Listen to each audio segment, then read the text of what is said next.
Think about the last time someone invited you somewhere, a party, a dinner, a night out.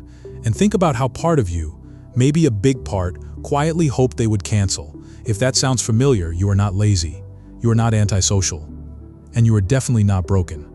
There is actual science behind why some people feel more alive in a quiet room than in a crowded one. And today we are going to go deep into that science because most people have never heard the real explanation for it. Let us start with the most important piece of this. In the 1960s, a British psychologist named Hans Eysenck developed what is now one of the most influential theories in personality science. He proposed that introverts and extroverts are not just different in personality, they are different in biology. Specifically in how their brains respond to stimulation, his research suggested that introverts have a naturally higher baseline of arousal in their central nervous system. That means their brain is already running at a higher level of internal activity. So when you add external stimulation on top of that, noise, crowds, social pressure, it tips over into overwhelm pretty quickly. Extroverts, on the other hand, have lower baseline arousal, so they actively seek stimulation from the outside world just to feel balanced. This became known as the arousal theory of introversion, and it has been supported and expanded by decades of research since then. What does this mean in real life? It means that for a large percentage of the population, a night at home is not about avoiding the world. It is about regulating their nervous system. It is biological, it is measurable, and it is completely valid. But introversion is only part of the story. In 1996, psychologist Elaine Aron introduced a concept that changed how scientists think about sensitivity. She called it the highly sensitive person, or HSP. Her research, published in the Journal of Personality and Social Psychology, found that roughly 15 to 20% of the population processes sensory information more deeply than others. Bright lights, loud sounds, the emotional weight of a room, it all registers more intensely in their nervous system. For these people, going out is not just tiring, it is genuinely overwhelming. Home becomes a place of recovery, not retreat. And then there is something psychologists call environmental mastery. This is the idea that when people feel in control of their physical surroundings, their sense of well-being increases significantly. At home, you control everything. The lighting, the temperature, the noise level, the pace outside, all of that is unpredictable. For people with anxiety, sensory sensitivity, or even just a preference for calm, that control is not a luxury.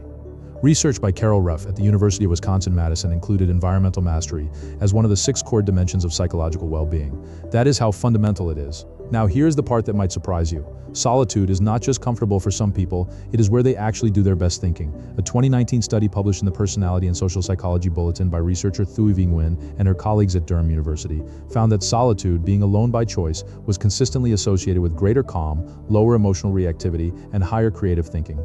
Not just for introverts, but across personality types. The key word there is by choice. Chosen solitude restores. Forced isolation does the opposite. Susan Cain, in her widely read book Quiet, points to research suggesting that many of the most significant creative breakthroughs in history happen not in collaborative group settings, but in moments of deep individual focus and solitude. From Darwin walking his thinking path alone at Down House, to Einstein writing his theory of special relativity in a quiet Swiss patent office, solitude is not the enemy of productivity. For many minds, it is the engine of it. There is also something worth mentioning here about what researchers call low stimulation preference. Some people genuinely find internal experience more engaging than external stimulation. Their inner world, their thoughts, their imagination, their curiosity is rich enough to sustain them. This is not a sign of disconnection. Psychologists actually connect this trait to higher levels of self-awareness, deeper empathy, and stronger emotional intelligence. But now we need to talk about the other side of this, because not everyone who stays home is doing it from a place of peace. There is a critical difference between solitude and avoidance. Solitude is a conscious, fulfilling choice. Avoidance is what happens when anxiety, depression, or past trauma make the outside world feel too heavy to enter. If staying home feels like relief, wonderful, but if it feels like the only option, if leaving feels terrifying, if connection feels impossible, that is worth paying attention to. The American Psychological Association defines social withdrawal as a key marker of several mental health conditions, including major depressive disorder and social anxiety disorder. Recognizing that difference in yourself is one of the most honest things you can do.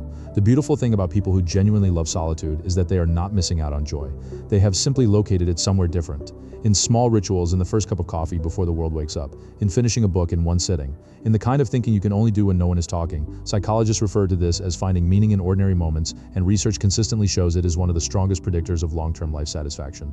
So if you're someone who cancels plans without guilt, who feels completely at home inside your own head, who would rather spend a Saturday in quiet than in noise, science is not judging you. Science is actually explaining you. You are not wired for less. You are wired for depth, for stillness, for the kind of experience that does not make it onto social media because it is too personal, too quiet, and too real. The world needs the noise seekers, but it equally needs the still ones, the thinkers, the observers, the people who notice what everyone else rushes past. Now I want to hear from you. Do you genuinely prefer being alone, or do you think some of this is just avoidance in disguise? Be honest in the comments, because that question might be more revealing than you expect. And if this video made you feel understood in a way you did not expect, the next one goes even deeper. It covers the specific psychological patterns that quiet, introspective people share, patterns that most people never realize are connected. Click it, it will make a lot of things make sense.